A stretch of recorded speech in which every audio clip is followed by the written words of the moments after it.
Assalamu alaikum, I'm Aisha and you're watching Samaa News. Here are today's headlines. Germany will host US and Ukrainian delegations over the weekend for talks on a ceasefire in Ukraine, ahead of a summit with European leaders and President Volodymyr Zelenskyy in Berlin on Monday. A US official said overnight that President Donald Trump's envoy, Steve Witkoff, and son-in-law Jared Kushner are travelling to Germany for talks involving Ukrainians and Europeans. The choice to send Witkoff appears to be a signal that Washington sees a chance of progress.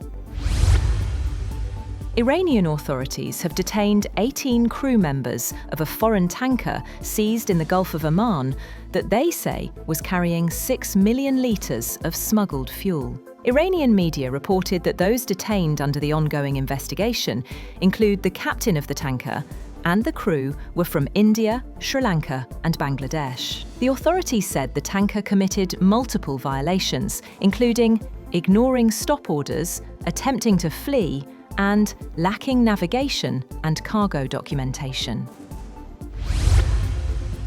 Lionel Messi's tour of India has kicked off chaotically as fans threw objects, ripped up seats, and invaded the pitch at Kolkata's Salt Lake Stadium after the Argentine soccer great made only a brief appearance at a ticketed event. Satadru Dutta, the event's chief organiser, has been detained by police. Messi was scheduled for a 45-minute visit to the stadium, but his appearance lasted just 20 minutes. Tickets for the event were priced from around $38.65, but one fan said he had paid $130. Fans in the Salt Lake Stadium threw ripped-up seats and other objects onto the field, while several people climbed a fence around the field and hurled objects.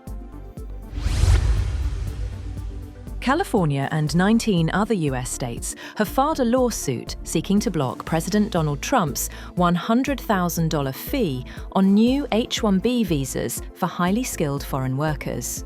The lawsuit in federal court in Boston is at least the third to challenge the fee announced by Trump in September, which dramatically raises the cost of obtaining H-1B visas. Currently, employers typically pay between $2,000 and $5,000 in fees. California Attorney General Rob Bonta's office said in a release that Trump lacks the power to impose the fee and that it violates federal law.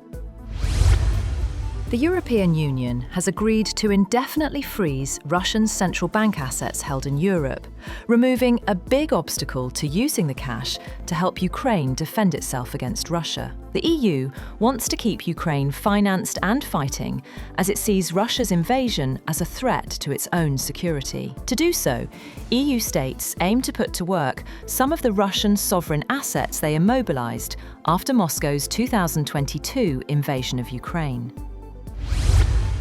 Meanwhile, Thailand's leader has vowed to keep fighting on the disputed border with Cambodia as fighter jets struck targets hours after US President Donald Trump said he had brokered a ceasefire. Prime Minister Anutin Charnvirakul posted on Facebook that the Southeast Asian nation would continue to perform military actions until we feel no more harm and threats to our land and people. Cambodian Premier Hun Manet said Cambodia continues to seek a peaceful resolution of disputes in line with the October agreement. Democrats on a congressional oversight panel have released new photos from Jeffrey Epstein's estate, including several showing now President Donald Trump. Lawmakers say they are reviewing tens of thousands of images as part of an ongoing probe. The photos include Trump with Epstein, as well as those of former President Bill Clinton, former Trump aide Steve Bannon, Bill Gates, and former Treasury Secretary Larry Summers, though the women's faces are redacted. Trump has denied any knowledge of Epstein's crimes, and the White House has not commented. That's all for now. For more updates, visit www.samaa.tv. Thank you for watching Samaa News.